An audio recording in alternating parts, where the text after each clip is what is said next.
Zulomnyama ondlela zimhlophe nina benkashana kaMenzi eyaphuza umlaza ngameva. Nina bakamsimudo vele ngesiluba phathi kolamangisi namaqadasi isilo leso sakonodwengu usilo umpande kasenza ngakhona ngiyakhuleka eningizimu enyakatho entshonalanga nasempumalanga yakwela kwaMthaniya. Sambileke sisesahlumbe umhla ka6 June 2026. Inqoba mlando ke le esikuyona embukeli lapho ngasekhaya sisesahlumbe kwaZulu Natal eMnambethi kwa 150 kwafela ubala. Nginensizwa ke lana ke edinga ukuthi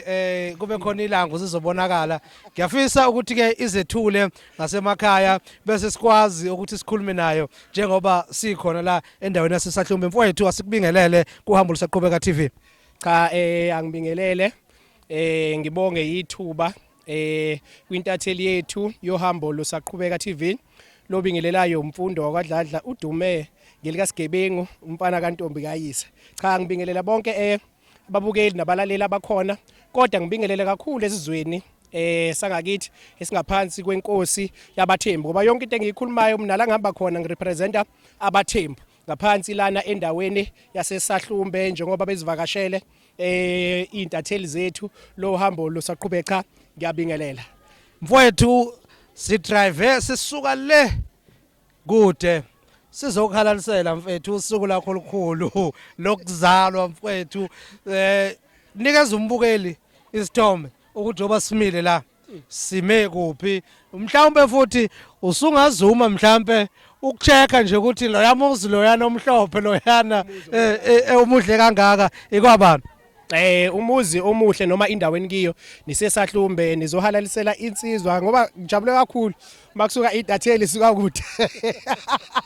lokho kukhomba noma kuveza ukubaluleka kwami ukuthi ke namhlanje kuusuku kumhla ka6 kuJune ku2026 kuusuku oluyisikhumbuzo lokukhumbuza ukuzalwa kwami ngonyaka engazalwa ngosuku engazalwa ngalo. Cha ngiyabonga kakhulu la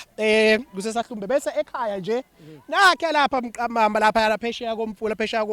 kothukela. Ngiyabonga kakhulu njoba ngisho ukuthi ke kuveza khombisa ukubaluleka kwami nginsizwa ke ethandela abantu babona nabantu abafikeli bakhombisa kona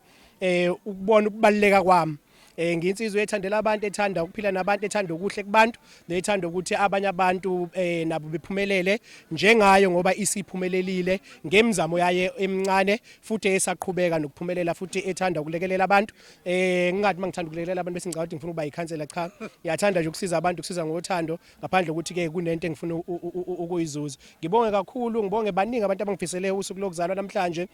sengeke ngathola ngisho nalo 600 nje zwide nguthola kumuntu othe uthanda nje indlela engiphila ngayo wangifakela u600 angizulanga kakhulu bengikhona la ngisesontweni aqeda ukuphuma esontweni angibangi ngiyol celebrate usuku lami ukuthi ngihambe ngiye endaweni ezikude nakubi cha ngikhona la endaweni ngiyabonga kakhulu zwide ngiyabonga nje Mbukeli isahlumbe bese ngayazi one yaduma kakhulu ke ngobaba uStanley Dladla ongasekho emhlabeni. Kanjalo futhi seswabonile ikakhulukazi amavideo mfethu usinikeza nje ngokuthanda isahlumbe mfethu mhlawumbe ke ku 30 seconds nje okugcina mfethu siyazi ukuthi ke uphinde futhi ke ube lapha ikakhulukazi kwezokuxhumana yes entertainment ukhona zikhona inkampani oyisebenzelayo izinja zempilo entertainment mhlawumbe ke usinikeza yini ebaluleke ngesahlumbe nanokuthi ukunikeza umbukeli kulo 30 seconds nje enginayo ukuthi ke aqhakambise indawo yangakubo naye umuntu engakusho okubaleke kakhulu ngesahlumbe sizwe nje esinokuthula nobuhle nje ubona indawo yakithi bese siba yindawo evundulula amakhono amaningi njengabantu nje abake baduma kakhulu emculweni abafana bakaDladla sake saba nabaculi abaduma kakhulu becula ushunwa kudala ababizwa kuthiwa abafana besigodi baningi nje bahlukahlukene sinamakhono sivundulula ophakamani ngubani insizwa wadu uyibona iperforma lapha sinabadlali bebhola abadume kakhulu njengamanje kuno coach Osdonono bayavela bayaphambili sinabadlali bebhola sino Diosbis abadlala abaduma isahlumbe saziwa ngebhola kakhulu sinokhuluma ndamani njengamanje bale ko-Mexico bayosirepresent representa indawo yasesahlumbe basisho ukuthi ke isahlumbe kunabafana ofihla Malibongwe Mbatha abasadlala amateam amancane kodwa kuyabonakala bayaphambili oma ino Madondo goalkeeper osizombona kwi-PSL sinama talent amaningi siyafisa ukuthi nabanye abantu beke befike besilekelele ukuthi sifike mhlambe kukhandwe nje mhlambe Big Zulu befike nje nabantu abaningi kuzobhekwa nje ama talent endaweni yakithi esahlumbe ngoba ama talent adumile njoba ngisho ukuthi ke ngiqale ngamenshini nabafana bakadladla bayazi ke abanye abantu ukuthi ke beke abantu bezwe nje ngomsindo othi ke wena uthakatha ngempela wawushonsa bomsila wenja yami wawushonsa bayazi ke sidume ngalokho ku 60 second lo akade ungicele wona ayisengize ngeqa ngibala nje ngoba akuchazeki okuningi ngoba ngisho ukuthi abaholi kunabaholi abaqhakamisela indawo oStanley Dladla njoba isahlumbe sidume kangaka nje kuningi bakhona nabanye abadumile